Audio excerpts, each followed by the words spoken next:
Hi, veterans. I just want to say, as the granddaughter of a Marine Corps vet, thank you so much for being an example in our communities for what it means to put service over self. We celebrate you this Veterans Day, as well as every day, for the sacrifices you've made, for the courage that you put into your decision to serve our country, and for protecting our freedoms. Thank you so much. Well, I just want to say thank you to all of our current veterans and your families and loved ones today. So grateful for you. I want to share a little bit about my grandfather today. My grandfather served in the United States Navy, specifically during World War II aboard the USS Atala. He was a guns captain. And the character trait that I want to highlight about my grandfather that he's passed down to me is simply his faithfulness. My grandfather was faithful to serve his country, but first and foremost, he was faithful to serve his King, Jesus Christ. He was faithful as a husband to my grandmother for 62 years. He was faithful as a father to raise two incredible sons, one my father. He was faithful as a grandfather. I'm fortunate enough that I don't think my grandfather ever missed a sporting event of mine growing up. Always looking up and seeing him in the stands was an encouragement to me. His faithfulness is the reason why I'm here today. And so I just want to encourage you, veterans, family members, loved ones, may your faithfulness be evident to all, and may you share that legacy with those in your life and those who you're raising up. Thank you. To all veterans, thank you for your courage, your dedication, and your time spent. We honor you and we thank you for your sacrifice.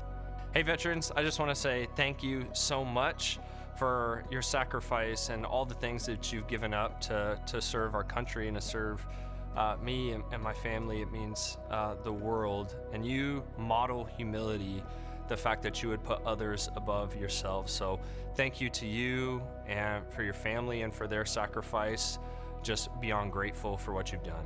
Thank you to all of you who have served. Your courage and sacrifice is an inspiration to us all. And I'd like to thank my dad and honor him for his service. He jumped in Normandy in World War II with the 82nd Airborne, and a few years ago I had a chance to go and spread his ashes near the very place where he landed during that time. And I'm grateful to have served in the United States Army for 8 years. And to all of you, thank you. You're an inspiration to all of us. Veterans, thank you for your courage, dedication, and sacrifice. We appreciate all that you have done for us. Thank you, veterans.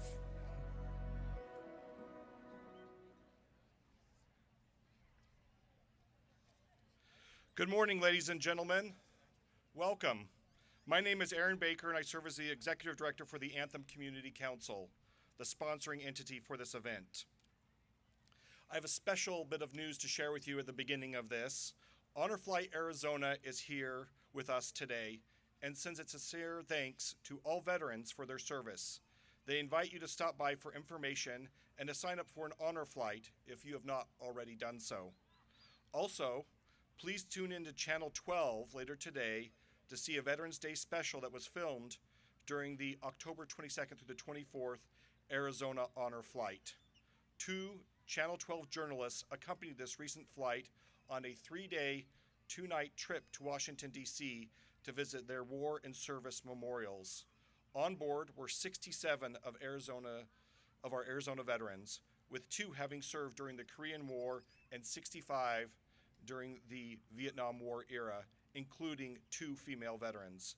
The special will air today at 2:30 p.m. and at 4:30 on Channel 12. We hope you're all able to tune into that and watch that. On this Veterans Day, and under the fitting theme, United in Gratitude, we pause to recognize the courage, sacrifice, and unwavering commitment of our veterans, past and present.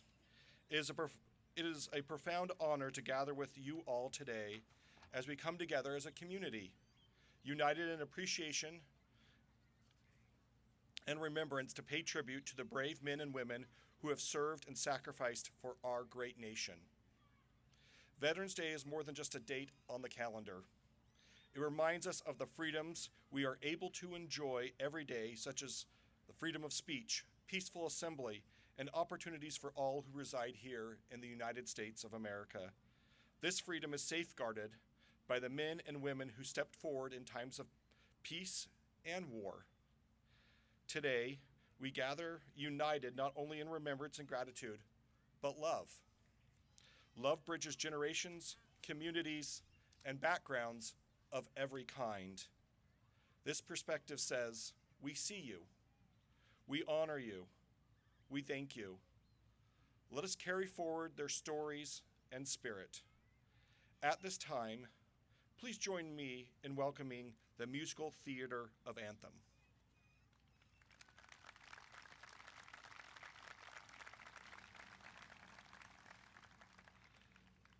The Musical Theater of Anthem is an award-winning local nonprofit organization founded in 2008 by Jackie and Jeff Hammond, with the mission to develop youth and adults in the performing arts. This group has been performing at this ceremony for 14 years, and they always do such an outstanding job. They will perform America the Beautiful for us this morning.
Thank you, Musical Theater of Anthem, for that beautiful rendition of America the Beautiful. Beginning in ancient times, wreaths were used in ceremonies to honor bravery and achievement. From the laurel wreaths of ancient Greece, used to crown victors and warriors, to the evergreen wreaths we use today, this gesture endures as a bridge between the living and the dead. These wreaths represent gratitude and grief, honor and hope. They reinforce that sacrifices from our fallen service members will never be forgotten. Their circular shape represents the continuity of life and memory. Each wreath is adorned with a crimson bow, a visual reminder that these wreaths are not mere decorations, but deliberate acts of remembrance. The wreaths are displayed in an order that is consistent with the historical order of establishment of the services: Army, Marine Corps, Navy, Air Force, Space Force, and Coast Guard. Please take a moment of silence to reflect as we watch the presentation of the service branch wreaths. You may be seated. You may remain seated, excuse me.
Now we will have Musical Theater of Anthem perform You Will Be Found.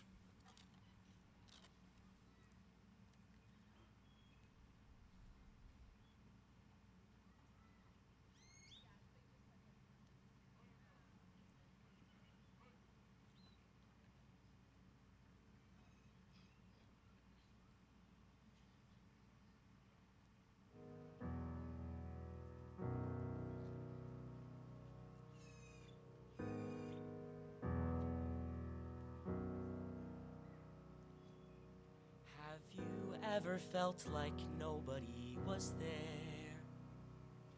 Have you ever felt forgotten in the middle of nowhere? Have you ever felt like you could disappear? Like you could fall and no one would hear?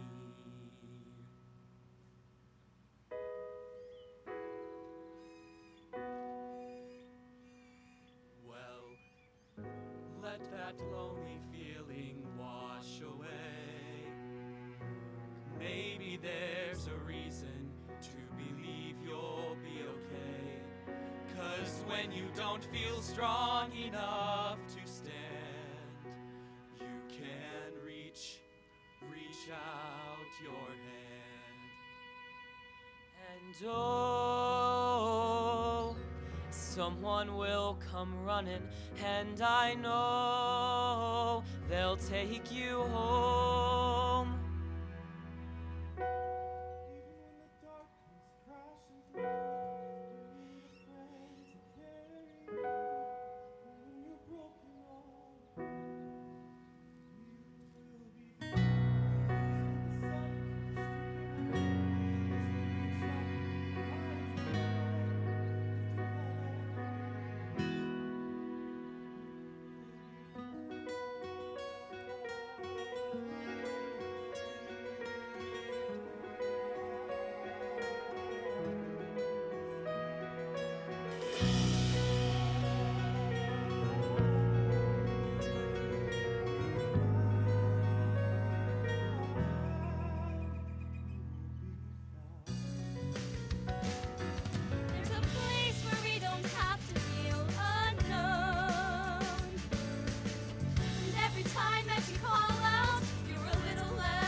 Thank you. At this time, I invite all to stand if you are able and remove your hats for the invocation which will be given by Pastor Jared Medlin, followed by the singing of the national anthem by the MTA. Pastor? Would you pray with me? God, on this Veterans Day, I praise you, for you are a God who honors freedom, service, and sacrifice, and those are traits which our veterans embody. Today, I ask your blessing upon our United States veterans and active duty service members, both present here today and stationed around the world. Protect them in mind, body, and soul. Would you grant them wisdom for the difficult choices to be made, peace in the storms they face, strength for the journey before them, and faith for the victories they cannot secure on their own.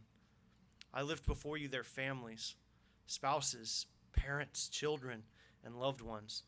Would you stand watch over them and fill the gaps that absence creates with love and compassion? Be their shield, their comfort, and their provision. Bless each household with indescribable joy in every circumstance. And together, we invite your presence among us in this ceremony, and we join in declaring the sacred words that have guided this nation from the very beginning. In God we trust. I ask these things in Jesus' name. Amen.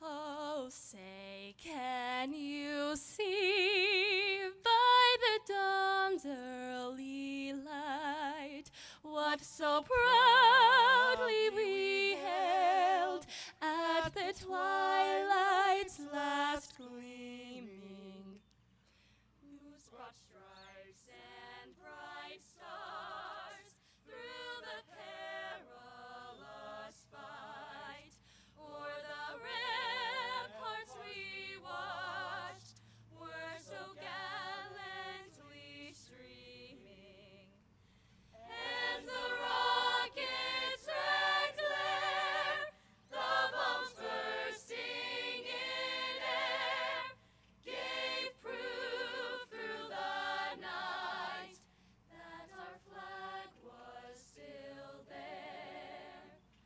Oh, say does that star-spangled banner yet wave o'er the land of the free and the hope of the brave?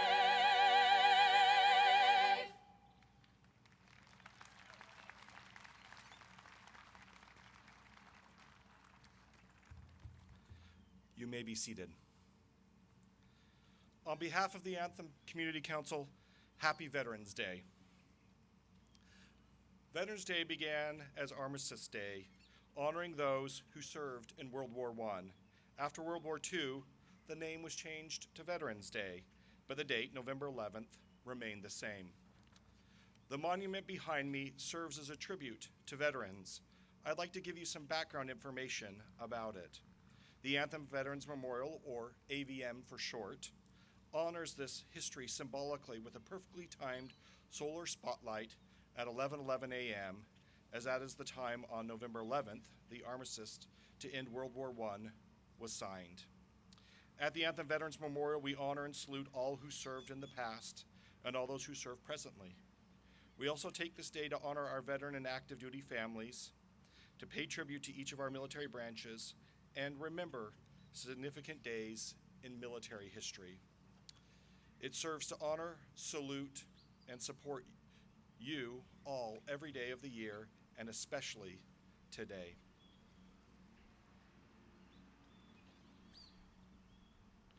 The pavers in the Circle of Honor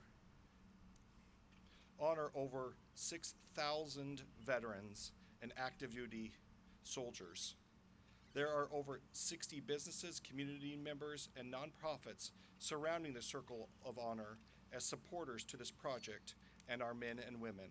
At least twice a year, there is a ceremonial paver laying that takes place right here at the memorial, which gives family and friends the opportunity to personally lay a paver in honor of their loved ones. The ones before you were graciously donated by an organization who wished to remain anonymous.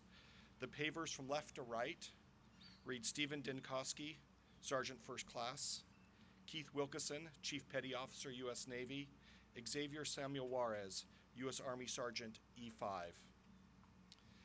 Caring for the memorial is a priority of the Anthem Community Council and the Anthem Way Foundation. The parks and facility crew that you see working throughout the park manage the care and keeping of the monument, and we are grateful for their time, effort, and talent.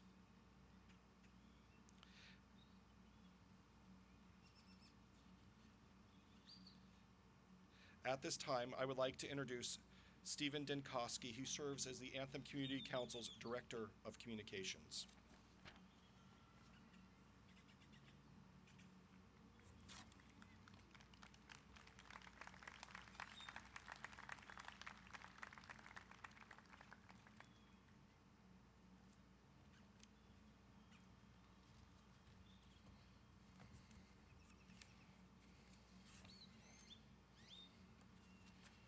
Thank you, Aaron.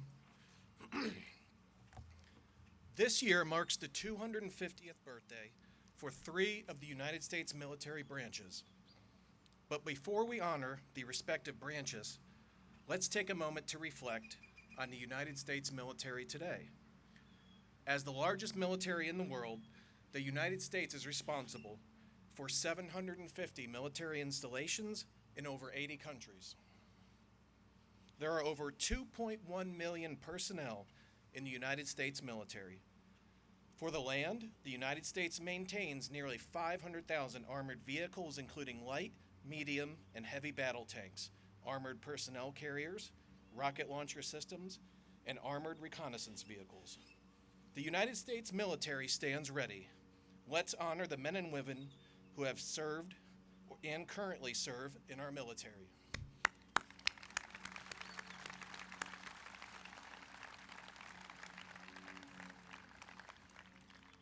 First, the United States Army began as a small group of revolutionaries who sought to protect the freedoms in which they believed. They were amateur militiamen without formal training, standard equipment, or any formal chain of command. As the Revolutionary War increased in early 1775, the need for a more formal approach was clear, and on June 14, 1775, the Second Continental Congress met to develop the regulations for what would become the United States Continental Army, under the command of George Washington, who was appointed Commander-in-Chief. The Army resolve was demonstrated in the Revolutionary War, the War of 1812, the Mexican-American War, the American Civil War, and the Spanish-American War.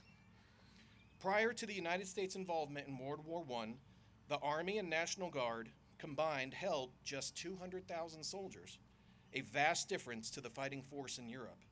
However, after the Selective Service Act, the Army grew to nearly 2.3 million soldiers by 1918. With reorganization and training, World War I was the first time the United States sent troops overseas to fight. The Army provided fresh troops and resources, helped turn the tide in key battles, such as the Second Battle of the Marne, and introduced modern warfare tactics and technologies that helped lead to an Allied victory declared on November 11, 1918. In response to the worldwide demands of World War II, the U.S. grew from 190,000 to over 8 million service members by 1945. The Army adopted new war strategies and made technological advances that showed the new power of the U.S. Army. With the integration of the women into the military through waves, the women accepted for volunteer emergency services, and the Women's Army Corps, or WACS, a significant addition to the Army forces, were shown to the world. By the end of the war, there were 61 divisions in the European theater, including 15 armored, 42 infantry, and 4 airborne. The Mediterranean theater, Pacific theaters, North American theater, and the China, Burma, India boasted another 55 divisions, all of which led to enemy defeat. In the opening of the Vietnam War, the Army units played a defensive role, protecting Saigon and other important cities and bases. By 1966, the Army included 240,000 to mount sustained offenses. When the Communists lost a major assault known as the Tet Offensive, the U.S. Army units helped to repel Viet Cong attacks at Saigon and other South Vietnamese cities.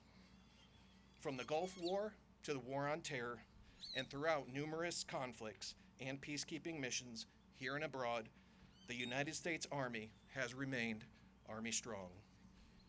Today, there are approximately 500,000 U.S. Army soldiers, including nearly 328,000 National Guard members and approximately 170,000 Army reservists. At this time, we ask all Army veterans and those currently serving in the United States Army to stand.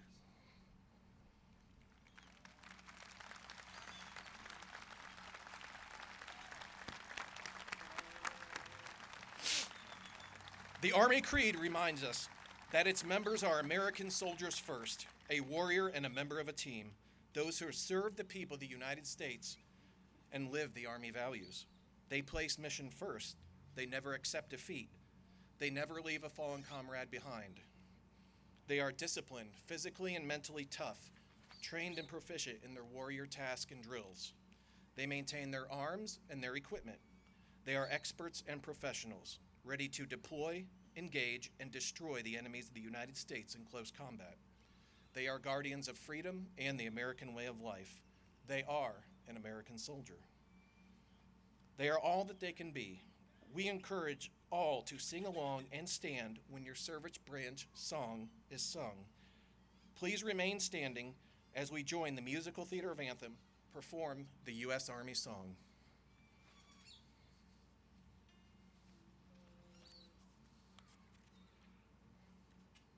First to fight for the right and to build the nation's might, and the army goes rolling along. Proud of all we have done, fighting till the battle's won, and the army goes rolling along. Then it's hi, hi, hey, the army's on its way. Count off the cadence loud and strong. For where'er we go, you will always know that the army goes rolling along. Thank you. You may be seated.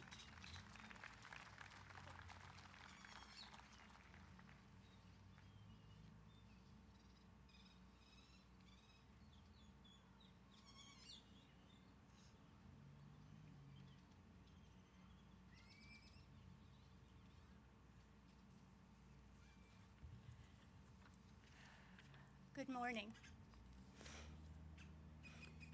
Yesterday, the United States Marine Corps celebrated its 250th birthday. Happy birthday! 250 years ago, Captain Samuel Nichols set up the first Marine Corps recruiting headquarters in a tavern in Philadelphia. He was looking for a few good men. 5 Marine companies carried out the first amphibious landing on foreign soil in 1776. From that point forward, U.S. Marines have fought in every battle and operation in which this nation has participated with numerous distinctions. For example, in 1805, the Marines rescued the kidnapped crew of USS Philadelphia. It was there that they received the nickname Leathernecks from the high collars they wore to protect against the pirates' sabers. From close combat assaults against the German soldiers in 1918, their adversaries nicknamed them Devil Dogs for their relentless fighting spirit. The role women Marines played during World War I was invaluable, serving in logistics, medical support, public relations, and recruitment. As U.S. Marines' primary role is to conduct sea-launched assaults on land targets during World War II, the Marine island hopping campaign that characterized the Pacific War with Japan meant the Marines were continually at the forefront of fighting there forever to be remembered for such historic battles as Guadalcanal, Iwo Jima, and Okinawa. In Europe, the Marines were interested in learning from the British wartime experience. Marine officers attended both the British Amphibious Warfare School and the Royal Engineers Demolition School, as well as observing British commando training. The knowledge and experience they gained there later helped in setting up the U.S. Marine Raider battalions in the Pacific. Marines are proud of the service performed by our Arizona Navajo Code Talkers. They played a critical role in victory over Japan. They remember with great admiration the Montford Point Marines who, despite racial prejudice, proved their faithful determination to support this nation's military efforts. In 1950, the peacetime Marines then rolled into action as North Korea forces moved south. The 1st Provisional Marine Brigade formed overnight, and its helicopters and riflemen went to work to defend the perimeter. By the fall, the North Korean army was set back past the 38th parallel. History will remember the infamous Battle of Chosin Reservoir, where the 1st Marine divisions outnumbered 8-1 and cut off air support, battled, and defeated 10 Chinese infantry divisions through snow, minus 40-degree temperatures, and dangerous terrain to rejoin American forces. Marines live by courage and honor, demonstrated in April 1962 when a Marine helicopter task unit, codenamed Shoofly, landed in the Republic of Vietnam to provide air support to the Army of the Republic against the communist Vietnamese forces known as Viet Cong. In March 1965, members of the 9th Marine Exemplary Brigade were the first battalion-sized American ground combat committed to the Vietnam War, which remains one of the Marine Corps' most costly conflicts and its longest. Marine combat units remain in South Vietnam until 1971. When Saddam Hussein ordered the invasion of Kuwait, the Marines were one of the first units to respond in Operation Desert Storm, clearing landmines, fighting Iraqi forces, and establishing a path for the attack. They were called again to the Middle East in the War on Terror, continue to do it today through quiet operations in the dark of night in faraway countries. At this time, will all the United States Marines please stand?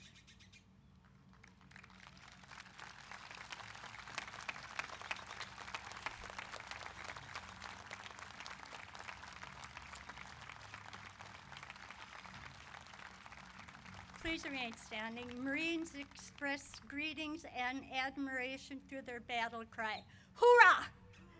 Marines, let's hear a hoorah!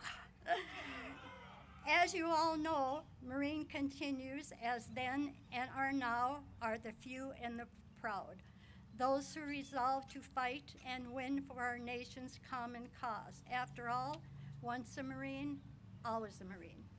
Please remain standing as the musical theater of Anthem performs the Marine song. Again, the audience is encouraged to join them.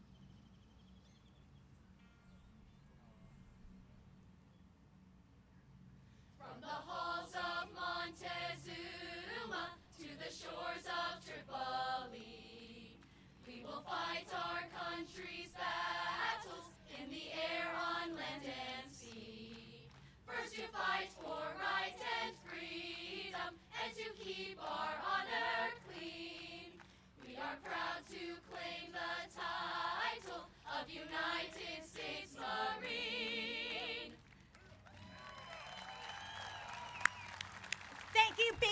you sit down, Marines, I'm going to go off script, but I'm a volunteer, so we can't be fired. I want to take a moment to acknowledge two Marines in the audience. I'll introduce the young'un first. He was in the Marine Corps from 1942 to 1946. His 96-year-old Al Christensen. Right over there, Al.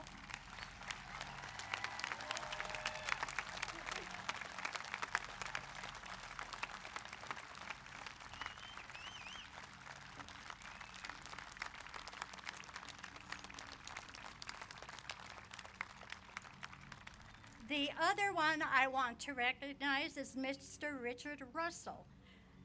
He is a young 103 years old.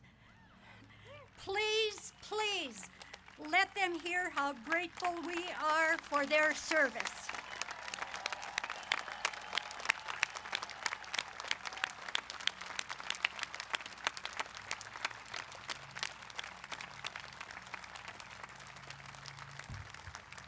Thank you.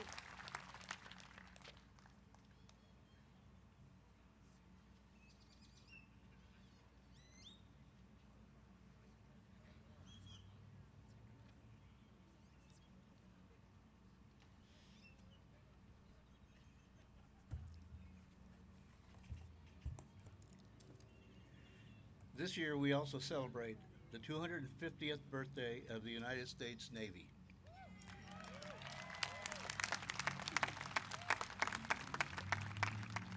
On October 13th, 1775, the Second Continental Congress authorized the creation of the Continental Navy to combat British maritime dominance. While the initial fleet was small, this created precedents for a long history of the United States naval strategic operations that protected the United States' interests globally. By 1794, the Navy Act authorized 6 frigates, marking the official establishment of the United States Navy.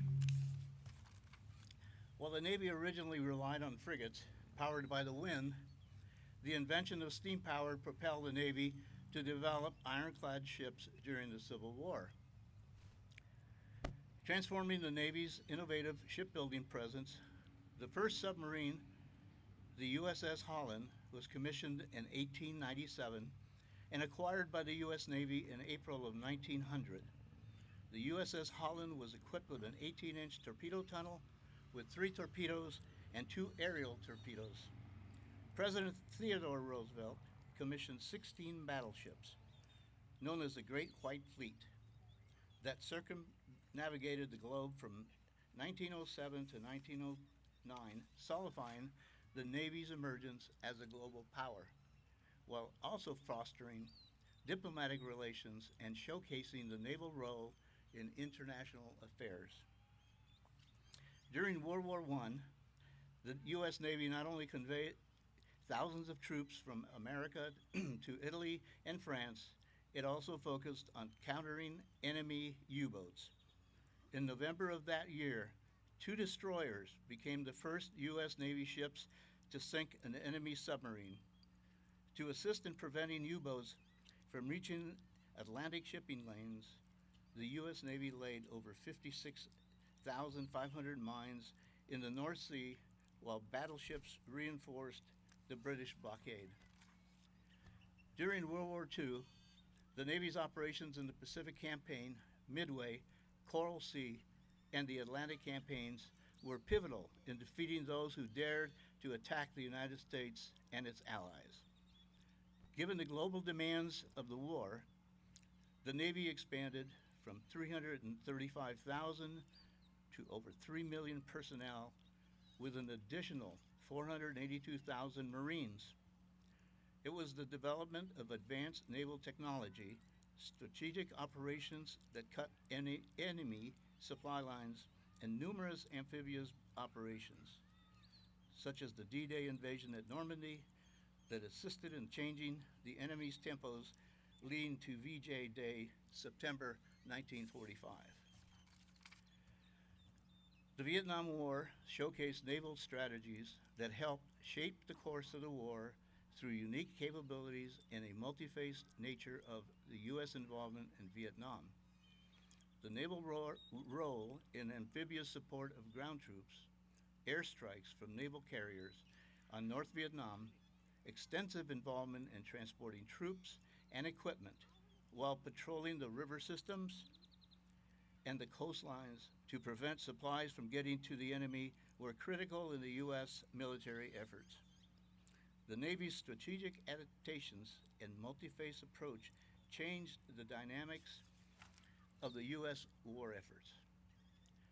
The Navy's core value of honor, commitment, and courage continued through a global presence, from the War on Terror to operations to deter Russian aggression and assist NATO allies, to providing air deterring ISIS aggression in the Philippines, to defense against cyber attacks. The U.S. Navy strength only continues to grow. Those who have and currently serve the United States Navy, please stand.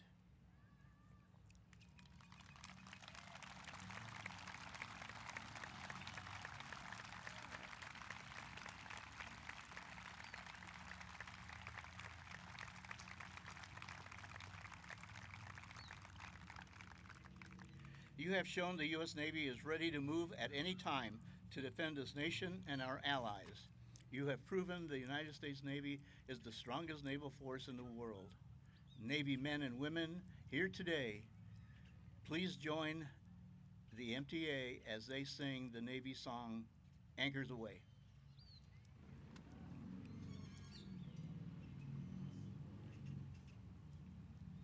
Anchors aweigh, my boys, anchors aweigh. Farewell to college joys, we sail at break of day. Through our last night on shore, drink to the foe. Until we meet once more, here's wishing you a happy voyage home.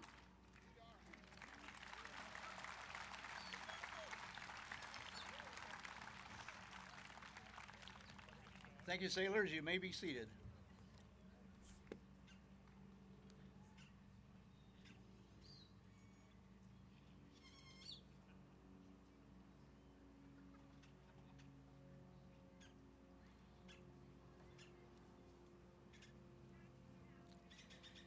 The United States Air Force mission is to fly, fight, and win air power anytime and anywhere.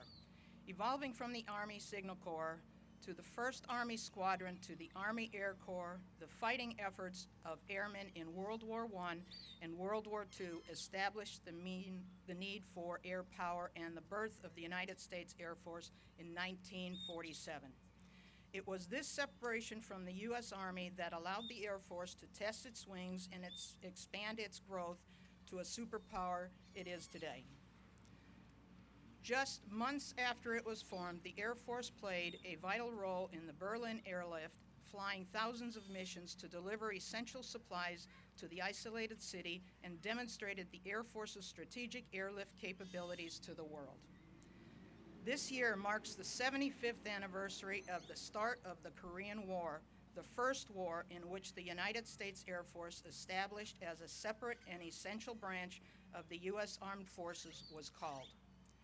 When North Korean troops, supported by Soviet forces, supplied tanks and artillery, advanced across the 38th parallel, President Truman sent the United States Air Force to assist in aerial support and ammunition. The first United States Air Force strikes included more than 20 B-26s of the 3rd Bombardment Group that successfully attacked the Munson Railroad near the 38th parallel. What followed were bridge attacks, ammunition site attacks, supply line attacks, and tank and armored truck attacks. In November 1961, the detachment of 151 men and 16 propeller planes were sent from a combat crew training squadron to South Vietnam in Operation Farm Gate. under the guise of sending airmen to assist in the training of the South Vietnamese pilots. These particular Air Force pilots were sent as a fighting force, not the trainers they were said to be. They were, however, the first American Special Operations Force in the Vietnam War. By the time the United States was officially in the Vietnam War, new flight strategies and planes evolved. The McDonnell Douglas F-4 Phantom II was a large, powerful, twin-engine jet and a multi-role aircraft that served reconnaissance and as the primary air fighter ground attack bomber. The Air Force developed a specialized mission of suppression of enemy air defenses named the Wild Weasel Crews, who flew specially modified aircraft like the F-105 Thunder Chief and eventually the F-4G Phantom II, in the dangerous job of being first in and last out. The F-16, introduced in 1978, became the mainstay of the Air Force's tactical air power, primarily performing strike and suppression of enemy air defenses missions. The F-16 played a key role in the air superiority and ground support in the Gulf War, Bosnian War, Kosovo War, war in Afghanistan, and the Iraqi War in Operation Inherent Resolve.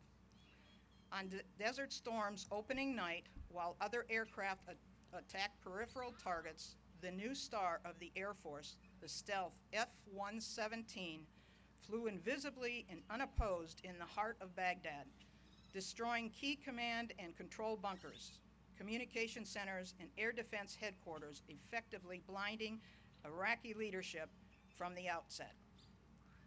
Laser-guided bombs also defined the Air Force precision during Gulf War with unimaginable precision. The 21st century is notable for the development of military drones, and the first time a single aerial platform could find, fix, track target, and engage an enemy while in its cruise were safely located thousands of miles away in a global control station.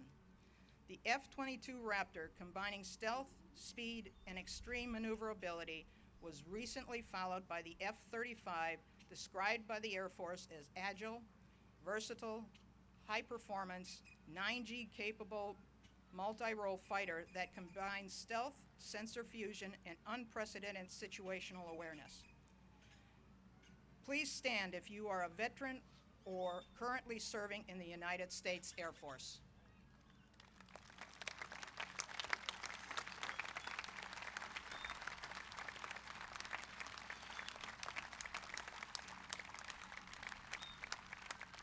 The United States Air Force history clearly defines your call to action to aim high, fly, fight, and win.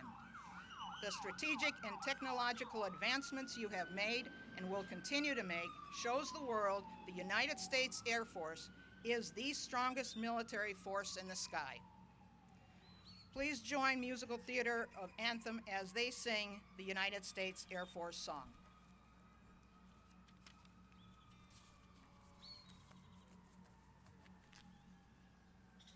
Off we go into the wild blue yonder, climbing high into the sun.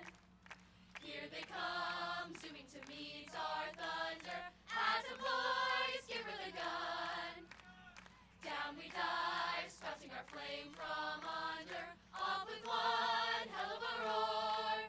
We live in fame or go down in flame. Hey, nothing will stop the U.S. Air Force. Thank you. Please be seated.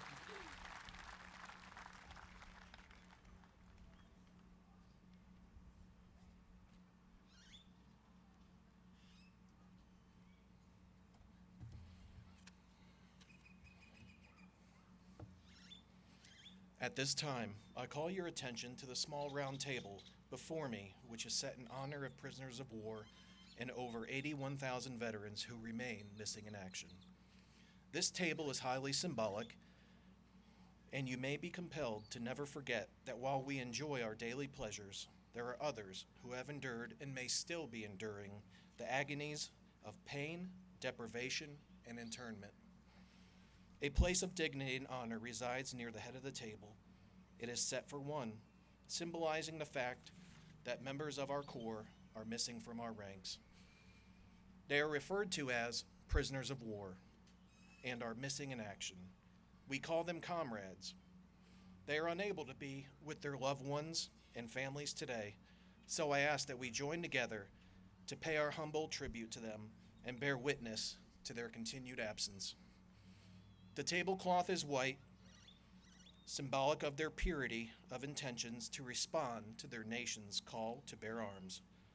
The single rose in the vase signifies the blood that many have shed in sacrifice to ensure the freedom of our beloved United States of America. The rose also reminds us of the family and friends of our missing comrades who keep the faith while awaiting their return. The yellow ribbon on the vase represents the yellow ribbons worn on the lapels of thousands who demand unyielding determination, a proper accounting of our comrades who are not among us today. A slice of lemon on the plate reminds us of their bitter fate. The salt sprinkled on the plate reminds us of the countless volunteers, of the families as they wait. The glass is inverted because they cannot toast with us on this day. The chair is empty as they are not here. The candle is reminiscent of the light and hope in which our lives and our hearts to illuminate their way home, away from their captors to the open arms of a grateful nation. Let us pray that all of our comrades will soon be back within our ranks. Let us remember their sacrifices. May God forever watch over them and their families. Ladies and gentlemen, please rise as taps are played in remembrance of our prisoners of war and missing in action. Taps were first played at Harrison's Landing, Virginia in 1862. Within 9 months, it was adopted by both the Union and Confederate forces. In 1891, taps became a standard component of the U.S. military funerals. I invite Mike Tuttle to do this great honor.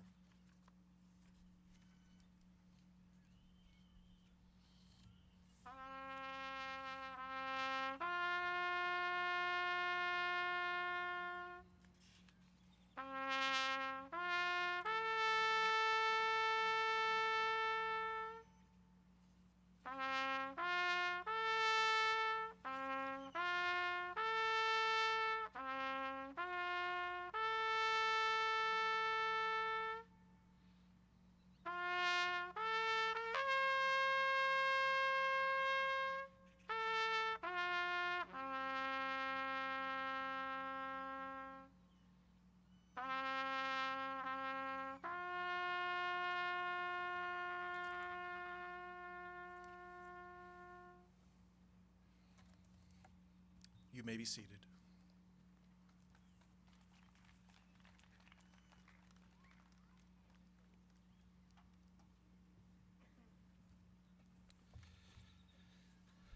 Thank you, Steve, for commemorating the great work of the U.S. Army, Navy, and Marine Corps as they celebrate their 250th birthday, and we also thank the other presenters as well. Thank you also for recognizing the men and women who cannot be here with us today. The tradition of setting up a separate table in honor of our prisoners of war and missing comrades has been in place since the end of the Vietnam War. And thank you, Mike Tuttle, for honoring those as well. Now I am pleased to invite Dino Cotton, the chair of the Anthem Community Council Board, to recognize 3 outstanding youth within our community. Following his remarks, Bruce Kozovich will address us.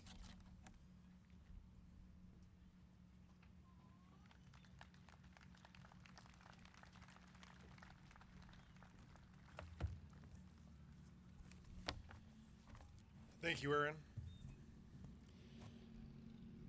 It is truly a pleasure to be here today and an honor at the Anthem Veterans Memorial, a place that perfectly symbolizes the light of freedom made possible by the courage and sacrifice of those who have served.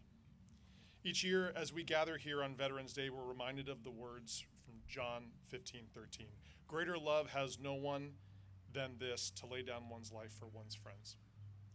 That love, that selfless service lives on not only in our veterans, but in those who continue to give back to their communities long after their time in uniform. I have the privilege this morning of presenting two very special recognitions on behalf of the Anthem Community Council. First, the Jim Martin Science, Technology, Engineering, and Math, or STEM Scholarship, named in honor of the Anthem Veterans Memorial Chief Engineer, Jim Martin. He's here today.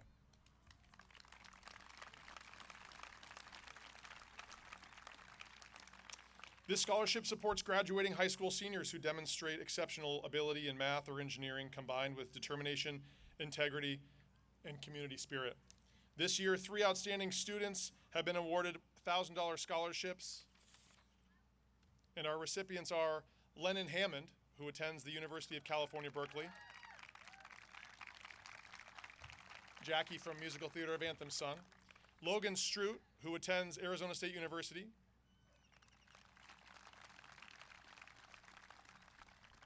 Benjamin Hayner, who attends Brigham Young University. Although they couldn't be here with us today, thank you for taking a moment to applaud their achievement and commitment to excellence. Now, on behalf of the Anthem Community Council Board of Directors, I'm honored to present the Anthem Veterans Service Award. Now, this recognition was created to thank veterans who continue to serve their community, their military service after their military service has ended, or to recognize community members who dedicate their time and energy in support of veterans. This year's recipient exemplifies that spirit of ongoing service. George Walker enlisted in the United States Air Force in June of 1966. He completed boot camp at Amarillo Air Force Base in Texas and attended tech school at Keesler Air Force Base in Biloxi, Mississippi from 1967 through 1969. He served in Taiwan, Vietnam, Thailand, and the Philippines, where he repaired airborne navigation equipment on C-130 cargo planes and F-4 fighter jets. He was honorably released from active duty in March 1970 as a Staff Sergeant E-5 at George Air Force Base in California. Since returning home, George has continued his commitment to service through his work with Daisy Mountain Veterans, or DMV, serving on the Anthem Veterans Parade Committee for 3 years and volunteering as cashier and paymaster at DMV's twice-monthly bingo games, which have become a community favorite. He also volunteers with the Anthem-based Youth for Troops organization, helping distribute and recover holiday wreaths at the North Phoenix National Cemetery. George, you truly embody what service to community means, and we are deeply grateful for everything you've done and to continue to do for our veterans and for Anthem. Please join me in congratulating George Walker, recipient of the 2025 Anthem Veterans Service Award.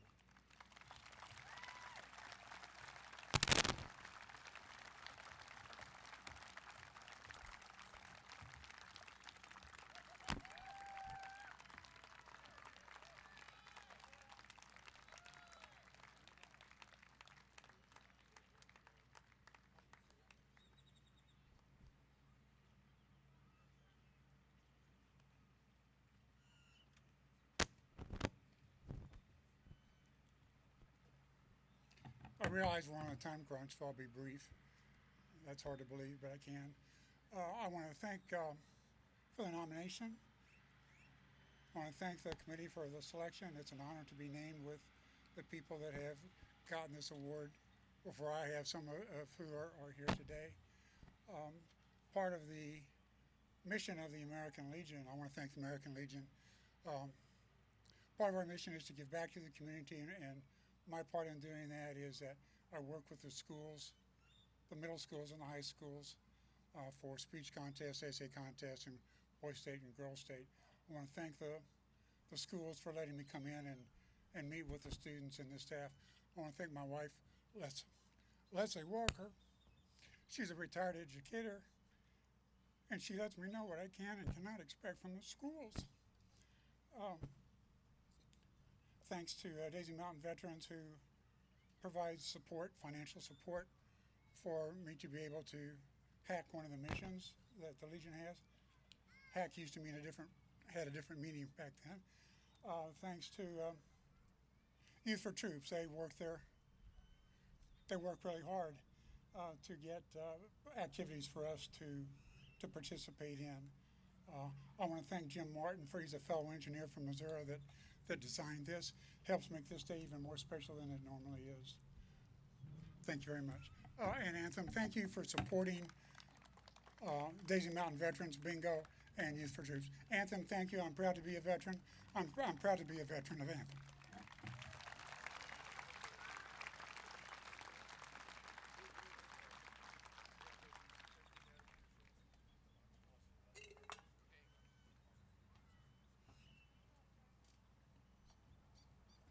Good morning, all you fine people. I'm Bruce Kozovich. I'm Navy retired, and I'll just start off my speech by saying, go Navy, beat Army, okay?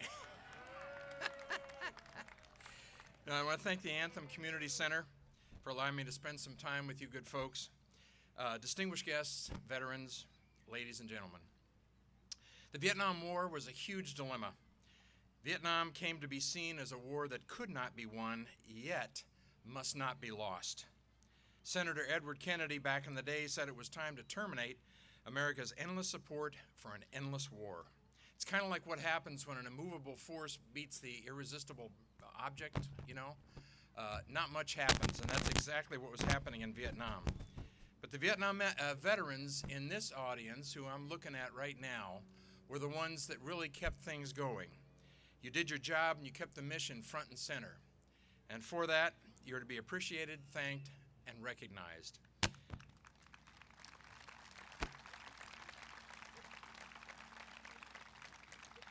This Veterans Day ceremony is about you, the sacrifices you made to help bring this war to a close, and it brings new meaning to the phrase, thank you for your service.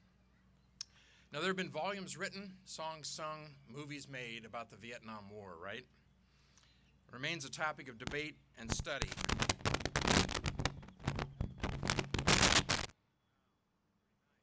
I can yell.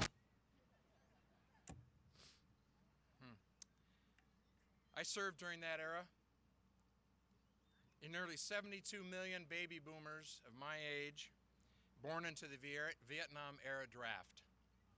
For American men born before 1958, we were selected at random on a draft that you maybe all remember when you're sitting in front of your TV sets. I know we had a 19-inch RCA black and white that I sat in front of, and they picked ping pong balls out of the basket.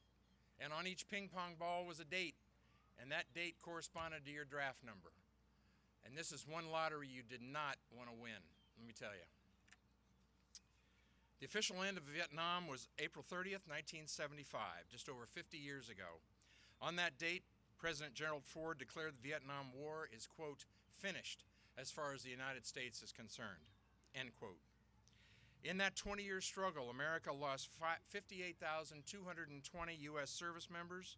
Putting that into perspective, that's over double the population of Anthem where you sit today. $1.2 billion was spent, and that translates into $7.2 billion today. At its peak, 500,000 American service members served in Vietnam. But in spite of the failure to craft a correct military strategy, as the war weariness in America wore on, soldiers, sailors, and airmen entered the war and fought on. And as I mentioned earlier, you guys and gals were the ones that did your job. You had no say in how the war was going to end, no say at all, but you were there to fight it. Thank you.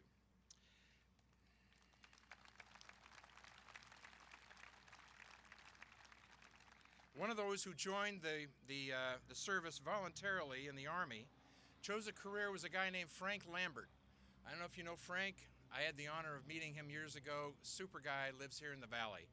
He graduated from West Point in 1964, smack dab in the middle of Vietnam.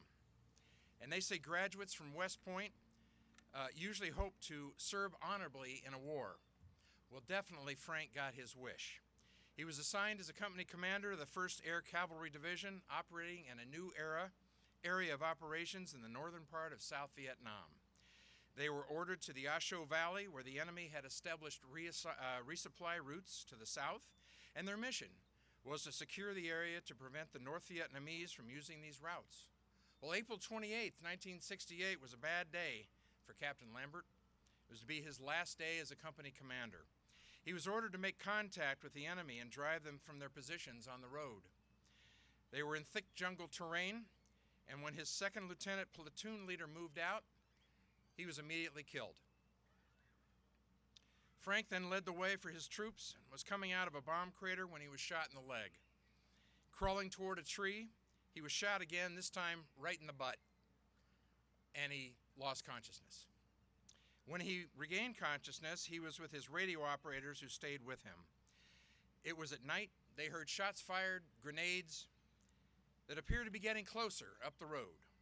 Hours later, a head appeared from behind a tree and said, "Hey, are you guys okay?" Well, lo and behold, it was his first lieutenant, Mike Sprayberry, who was the XO of Frank's unit. Over 7 hours, he had worked his way up the road to their position and killed 12 of the enemy, single-handedly. He then supervised the evacuation of the killed and the wounded. Frank owes his life to that soldier, and Mike Sprayberry was awarded the Medal of Honor because of this.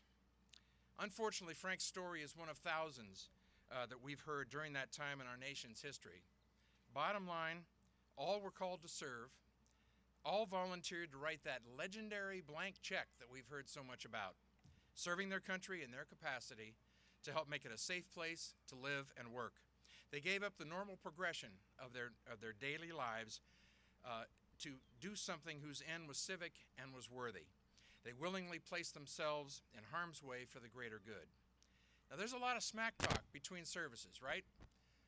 It's quite the fraternity. Whether you were a Zoomy, a grunt, a ground pounder, or a squid like me, you all served on the same side, right? And if you wore a uniform in good faith, you've all served that same purpose, and you're to be celebrated and thanked. There's a saying that I've heard, history doesn't repeat itself, but stupid people repeat history. Volumes have been written on lessons learned from Vietnam. However, those lessons remain as relevant now as they were decades ago. Unfortunately, military intervention is more often the problem rather than the solution in American foreign policy. If you have young kids in school, middle school, high school, I suggest you ask them, how much time do they spend in your history classes talking about Vietnam? I know I asked my daughter that, and she said, "Dad, not much." And that's a crying shame, in my opinion.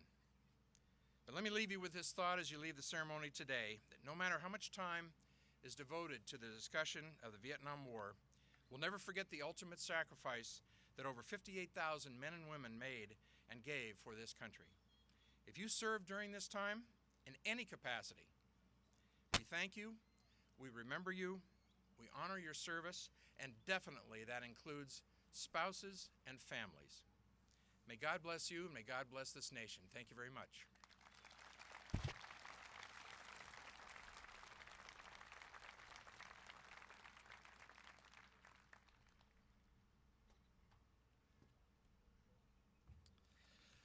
It's a little warm for everyone, isn't it?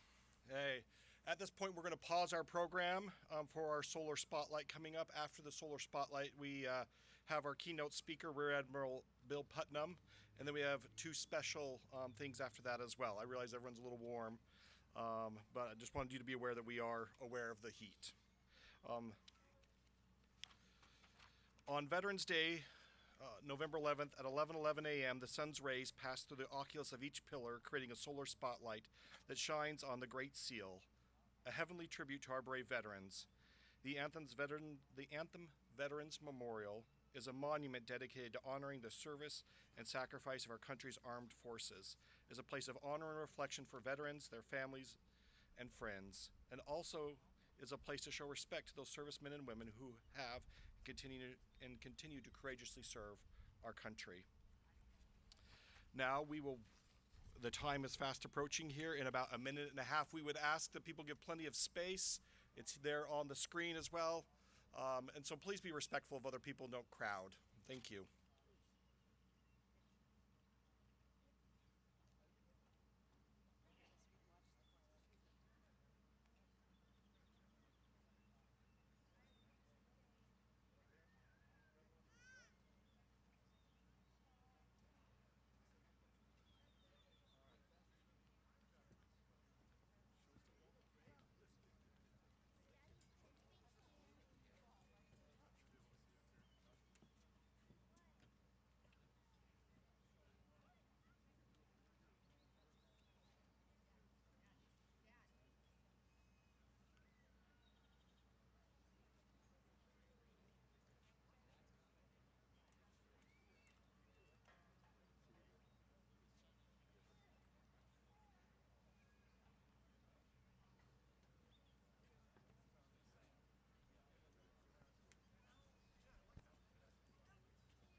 Testing, testing.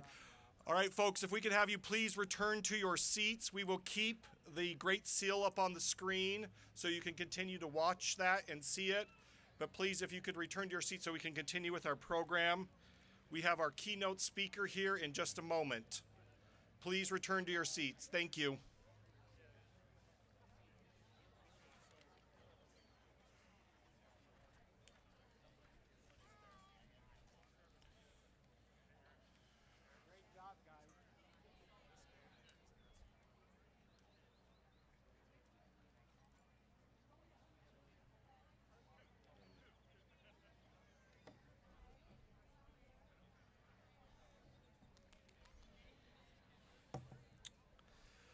All right, let's continue with our ceremony, please. Thank you. I'd like to invite Rear Admiral Ron Tucker to the stage. He is going to introduce our keynote speaker, Rear Admiral Bill Putnam, for us. Thank you. Admiral?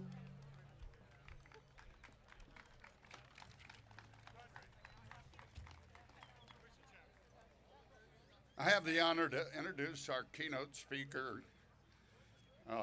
Admiral Bill Putnam. Bill and I go back to the mid-'70s in the Pentagon, too many years ago for us to remember the exact circumstances. But our paths have crossed many times over the years. Bill's had a sensational and distinguished career. He's had a lot of really cool jobs. Like he commanded a brand new destroyer. He commanded a squadron of destroyers. He was the Abraham Lincoln Carrier Battle Group commander. He led combat operations during Desert Storm and later against bin Laden in Afghanistan. He's also a veteran of very demanding financial wars in the Pentagon. And he's recognized as a thoughtful and wonderfully motivational leader. After retirement, Bill went to work for USAA, and he ended up as a senior vice president and running a big show of 3,000 employees down the road here. Bill is a resident of Anthem, longtime supporter of veterans and of this monument. And 14 years ago, he stood near this spot and dedicated the Navy Pillar. So please welcome back to this place, Admiral Bill Putnam.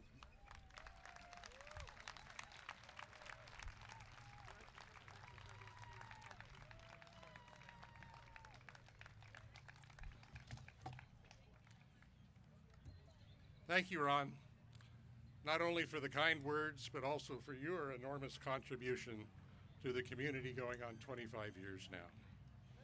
And Bruce, thank you for top-notch words on Vietnam and the families. That was really, really good. In preparation to speak with you this morning, the tasking to celebrate our World War II veterans has been forefront. The Veterans Administration estimates around 42,000 World War II veterans remain with us out of 16.4 million who served. I was fortunate to meet with 2 veterans of the Pacific Campaign to hear their thoughts. The experience will be lasting. I had no expectations, but I did assume the conversations with these 2 gentlemen would be replete with accounts of their wartime experiences. I was mistaken. Each veteran was quick to turn the conversation toward what their experience might add to the benefit of today's young men and women contemplating service. Each expressed gratitude for the parades and speeches in their honor over the years, and in one instance, a statue erected in his honor. But concern for today's generation was central to the conversation. One veteran offered words to the effect, service can be given several definitions, but to him, it was more than service to others above self, and even to country. To him, it was preserving and enhancing the inalienable right to self-determination within the bounds of the collective good. And that was only possible in this great country. His message was a fervent hope today's youth would understand the deeper meaning behind service to nation, indeed, the why behind the desire to serve. My World War II veteran friend could not have been more emphatic when he called service a privilege, one that demands our unending focus. And one of the most urgent duties is to not only shepherd our youth, but to also tend to our brothers and sisters currently in arms. As for our young men and women, we do not tell them what to think, but we do ask them to explore the why behind their aspirations. That understanding is critical as they seek to cement their commitment. Heady stuff indeed. Armed with wisdom offered by these two wonderful patriots, I sought to learn more about the thoughts of today's generation for whom their comments were intended. In meeting with some of our young citizens, I was met with clarity of thought and a maturity I did not expect, but should have. I confess to having been a bit out of touch with today's generation at the onset of this project, but I was snapped into alignment by their thoughtful comments and passion. The next time you hear somebody disparage today's youth, have them see me. Hannah, Leo, and Walter, thank you for your insight. I really appreciate it, and I was honored to be with you. No surprise, our young people are alert and engaged. They also ask the hard questions. For those of us chronologically between them and our World War II veterans, our task, and that today, is to ensure the avenues of communication remain open from the veterans to our young citizens. Such is the beauty of events such as this today. The end state is complete support to our emerging generation. Recognizing the achievements of our veterans is really a waypoint to that end, never trivialized, but ultimately supportive in our preparation for what the future might bring. Patriotism will only endure when it is foundational to our everyday lives, when it is nurtured by example, when it is dedicated to an ideal greater than any one person, when it is inclusive of all, and when it is not manipulated beyond its purest form. So in the final analysis, service to nation did not complete in 1945, but rather it transitioned in form. Some veterans returned to farm into workplace, and some rode the GI Bill to new careers. Each brought back a standard of citizenship that enriched all whom they touched. This baby boomer received firm counsel from several teachers and coaches who had returned to our community from the war. Each and every one had something about them that defined them as special. They had served their country under arduous conditions. They had gained our respect and our admiration, but equally important, we had gained their example. Incidentally, the greatest generation, as Tom Brokaw likes to call it, is populated by those who served at home as well in ways far beyond the victory garden. Sacrifice was pervasive, self-interest relegated to the back row, virtually non-existent. Those honored by this beautiful memorial behind me would want to remind us, while the memorial certainly honors those who served and those serving, perhaps its most enduring value lies in the message it conveys to our youth. We hear it all the time. Our young people are watching how those who precede them are viewed. It is no cliche to say our nation's future depends upon the example we set for our young citizens. And through this memorial and all the programs it represents, Anthem can take pride in its answer. So we are led to ask if the mission is complete when those discharge papers, that cherished DD 214, are in hand. Have we veterans done our duty, released to proceed on life's path with no further commitment of any kind? I would argue separation from active duty is only a waypoint toward a lifetime of service. The experience we have gained in serving our country is in critical supply in the civilian world and should not be squandered.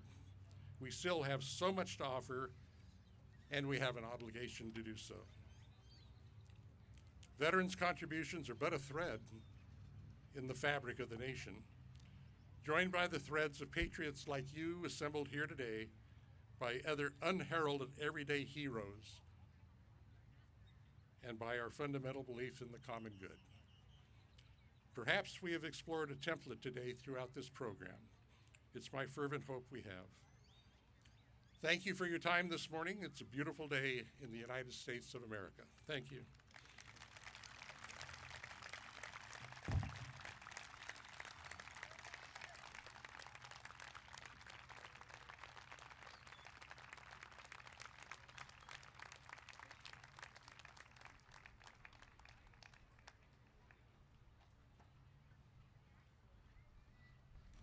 Thank you, Rear Admiral Putnam, and thank you for your words of thoughtful wisdom. I really appreciated that. I have a lot of youth of the rising generation in my family right now.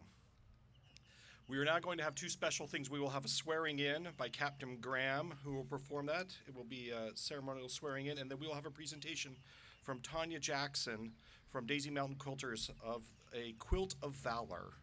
So with that, we will go to Captain Graham.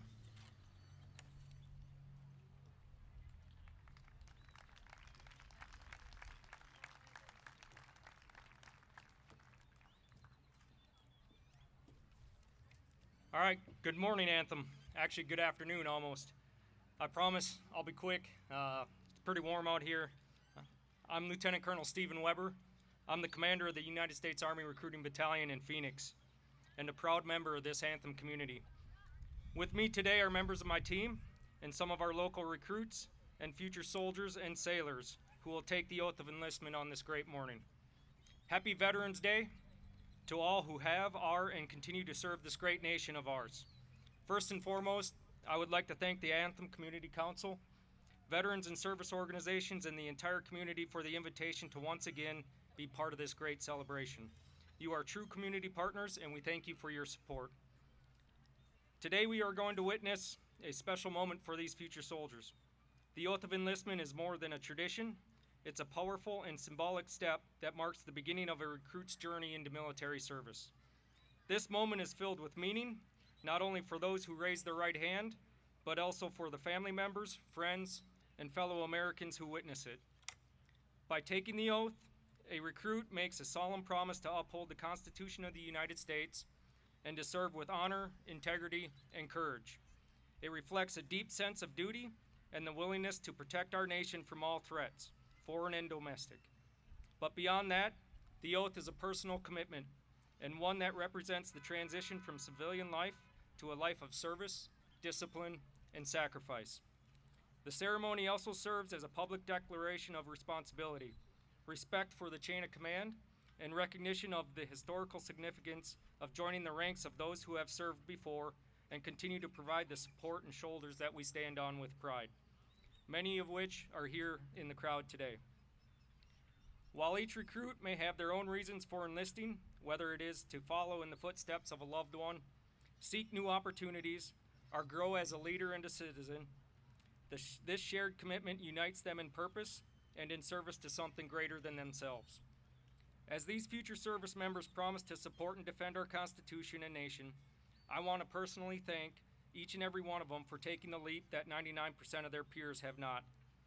Service is a journey, and at times, not an easy one, but it is one that will shape and mold you into a person of honor, selfless service, and loyalty to the nation, our communities, and above all else, our families and the citizens who reside here.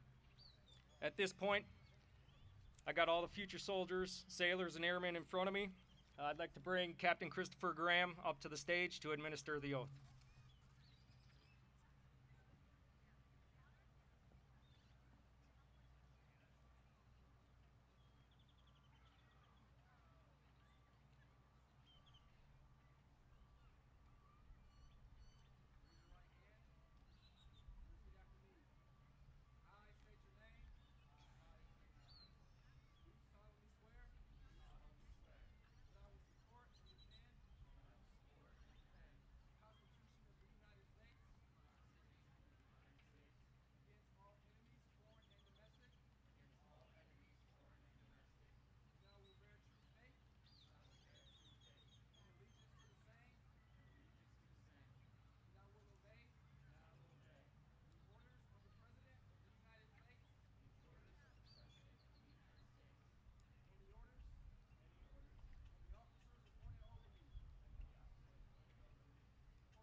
Good afternoon.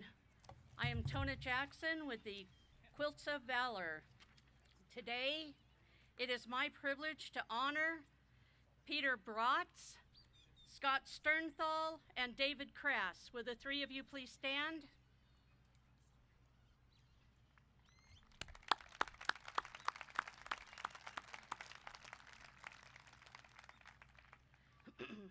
Quilts hold a special place in our hearts. Oh, not yet. Not yet. Sorry. Quilts hold a special place in our hearts, whether it be the cozy warmth they provide or the cherished memories that come with them. A quilt of valor is not just a handmade blanket, but a symbol of love, gratitude, and patriotism toward our veterans. The Quilts of Valor Foundation is a nonprofit organization founded in 2003 by Catherine Roberts. Catherine's inspiration came from her own son, who was deployed in Iraq. As a Blue Star mom, she felt the need to comfort and support her son and all the brave men and women who serve our country. The tradition of making quilts for soldiers dates back to the Civil War, when women would stitch quilts for soldiers wounded in battle, providing them with physical and emotional warmth. This tradition continues today, providing comfort and recognition to those who have served or are currently serving in the military. The first Quilt of Valor was awarded at Walter Reed Medical Center in 2003. Since then, Quilts of Valor has grown into a nationwide movement with over 11,000 volunteers.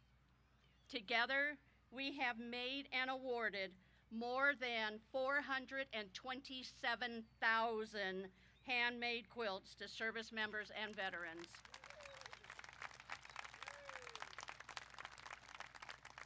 With each quilt, the mission to honor service members and veterans is fulfilled. One human being reaching out and touching another, without judgment, reaching out with acceptance, and with the acknowledgement of service to our nation in very trying circumstances. A quilt of valor is more than just a piece of fabric. It represents the heartfelt appreciation from an entire community. It is a symbol of gratitude, and it offers healing and comfort for those who have served in the armed forces.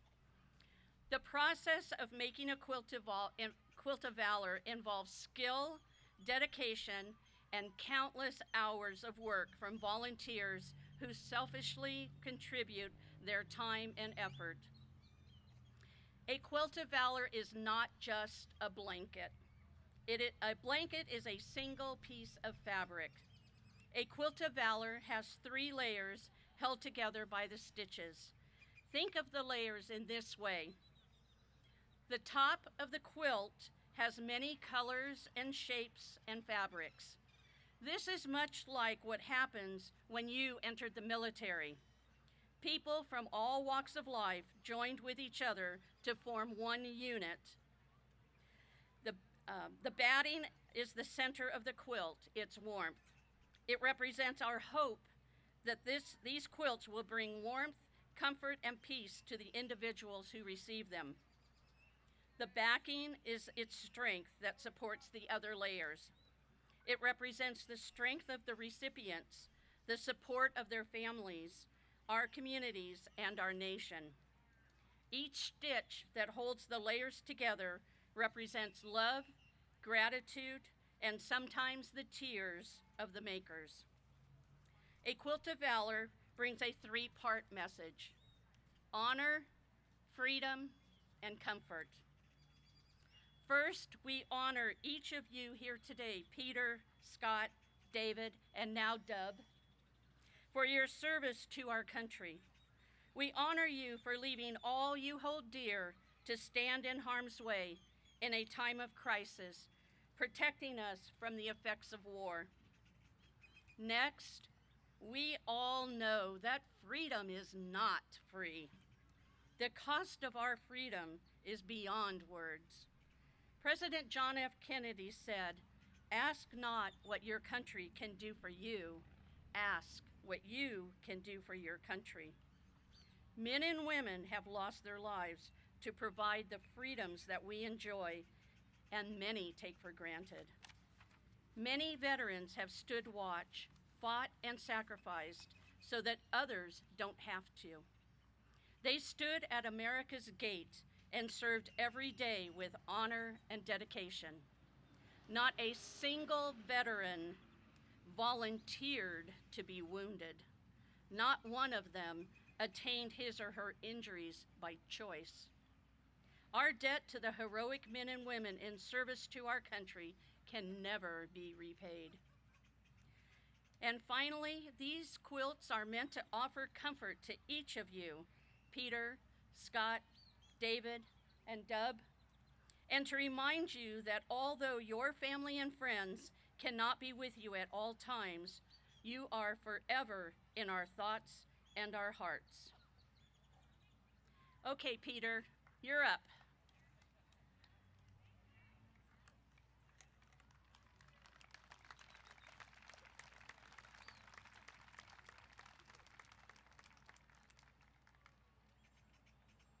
Oh, watch your step there.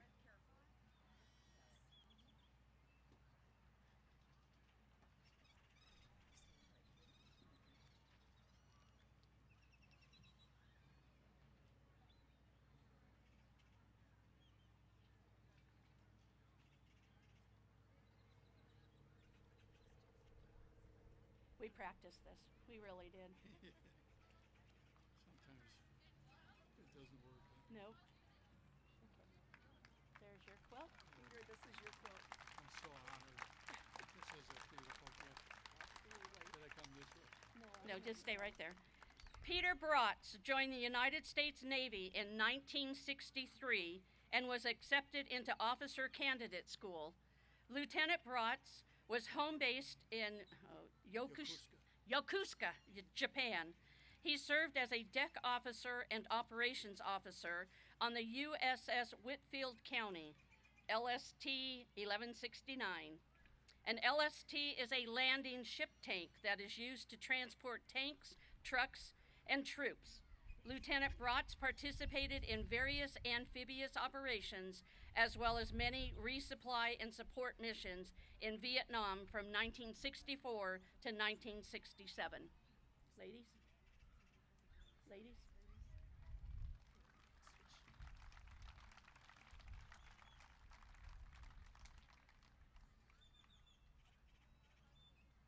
We're going to wrap you.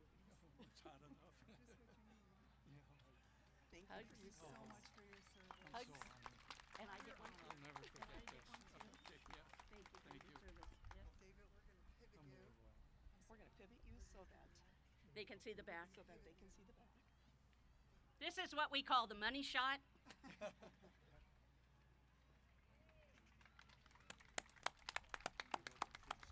What? You feel like a priest? Okay, we're going to bring this back down to you. Yes.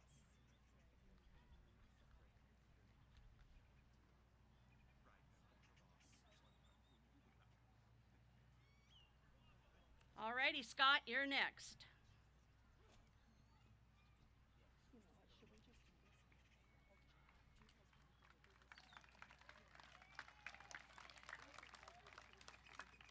Keep it going? Move quickly because we're way over schedule. Yeah, I know.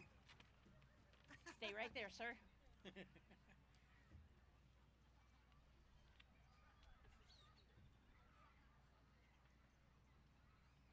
Okay, ladies, we need to move a little faster. There we go. There you go, Scott. Take a look. Scott Sternthal served in the United States Navy in 1976. He served on the USS Constellation CVA-64 as a boiler room engineer, where he operated, maintained, and repaired 1,200 PSI steam boilers and the associated machinery. Basically, he made the ship go.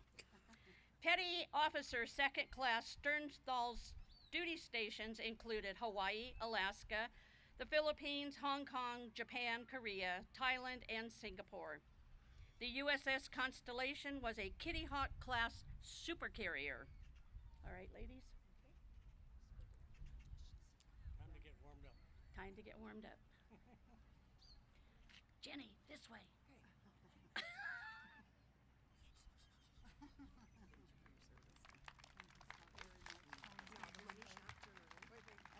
I got to get my hug. And I'll go ahead and Okay, now you can turn around.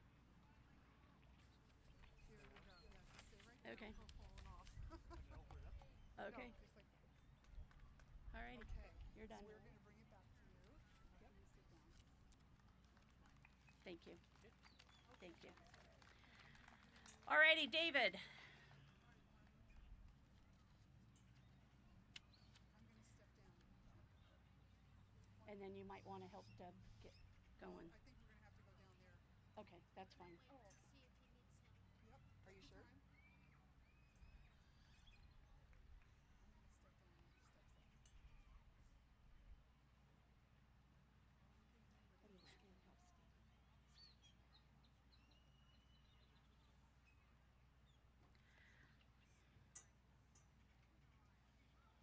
Okay, go ahead. I'm going to have you stand there. And put, Yep.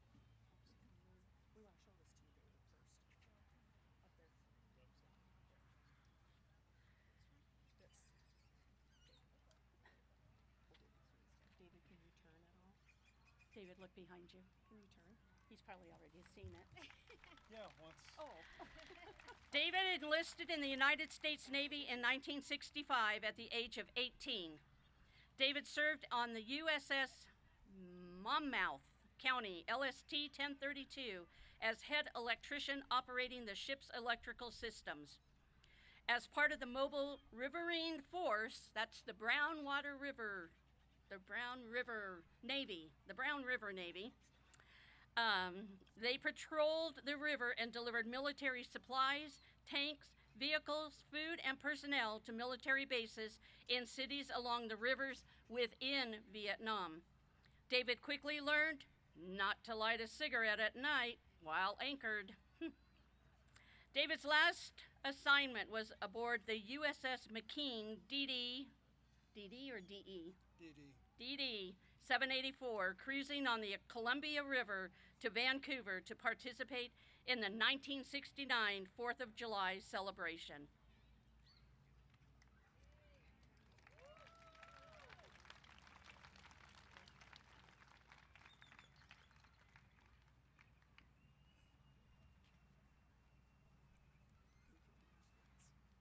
Okay. And then turn Turn around. Turn around. Turn around? Yep, turn around. Why didn't you say that? There we go. There you go. Doing my best, yeah. Okay. Okay, we're going to take this now. You can go back to your seat, and we'll fold this and bring it to you. Alrighty. Careful going down.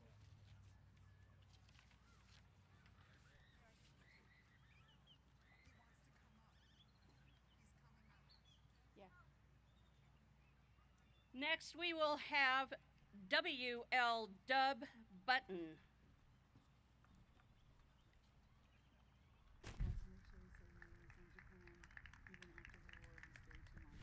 Okay.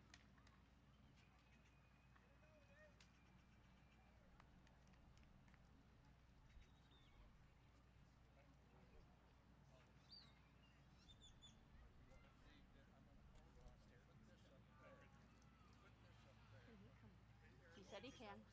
He said he can.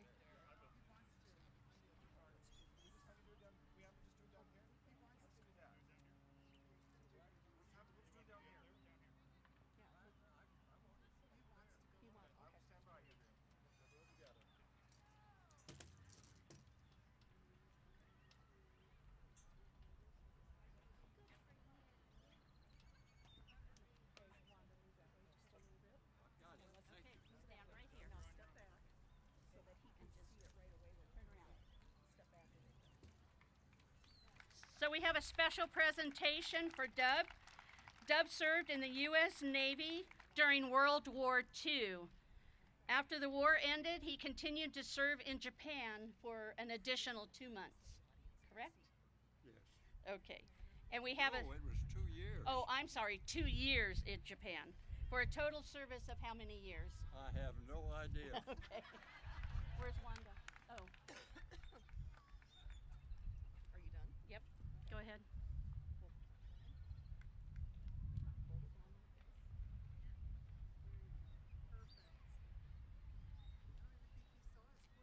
No, I don't think he saw it either, but he'll see it. Thank you for your service. It is our honor to thank you for your service, sir. Thank you. Alrighty, now going down the stairs is going to be the hard part. Okay. I want to say something. Alrighty.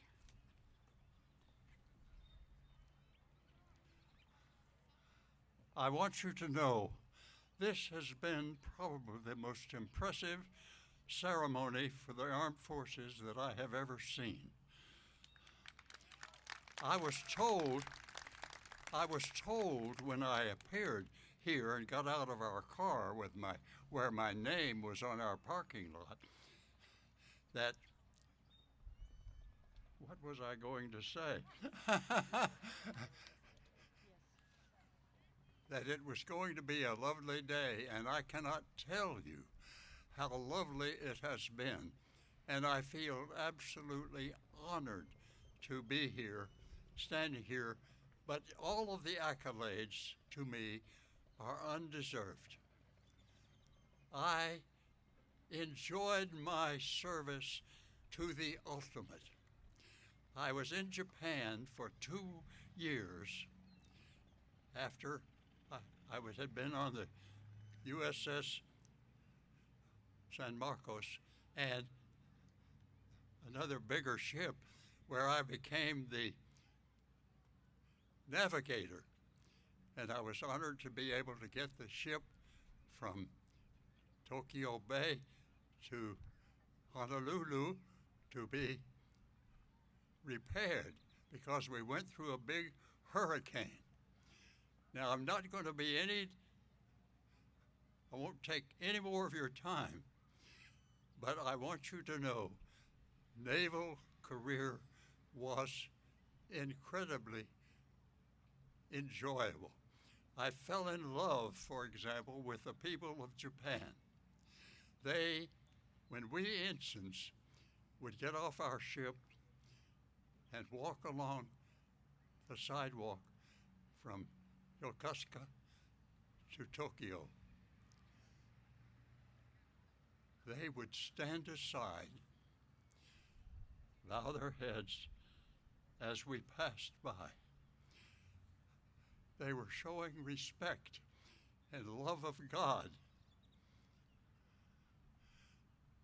And I want you to know there are 2 commandments in the Bible that all of them are wonderful, but there are 2 that I want you to take home with you. Thou shalt love thy neighbor as thyself, and thou shalt not kill. Now, you may say, then what is war? Perhaps we will not have any more wars, and we can abide by God's message, thou shalt not kill. There should not be a death penalty decreed, and I think that older people should be given the privilege of bringing their life to an end if it will make them more comfortable. Some of our states have those laws now, and I think that is a good thing. Now, I will not take any more of your time.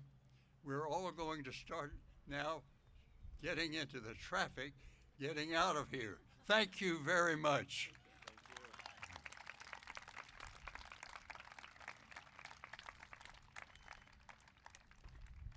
Dub wants me to let you know that he's only 102. He hasn't reached that 103 birthday yet.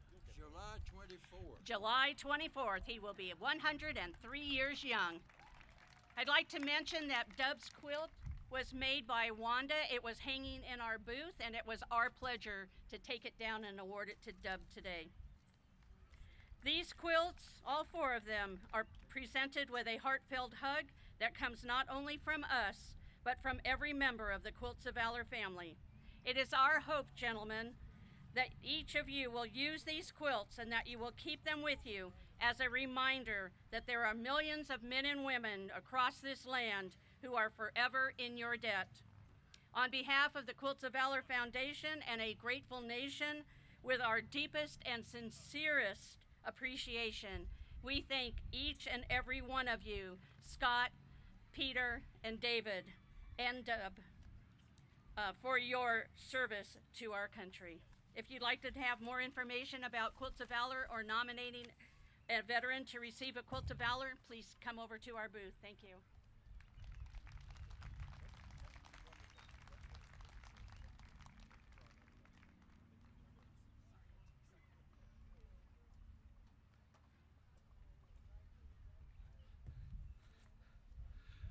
And that concludes our ceremony. So on behalf of the Anthem Community Council, thank you. I would like to thank our veterans, certainly for their service. I want to thank those who helped make today's ceremony possible. And I want to thank the friends and families here supporting their veterans as well. Thank you all for coming. Hope you have a wonderful day and carry on the spirit of gratitude all year long. Thank you. Happy Veterans Day.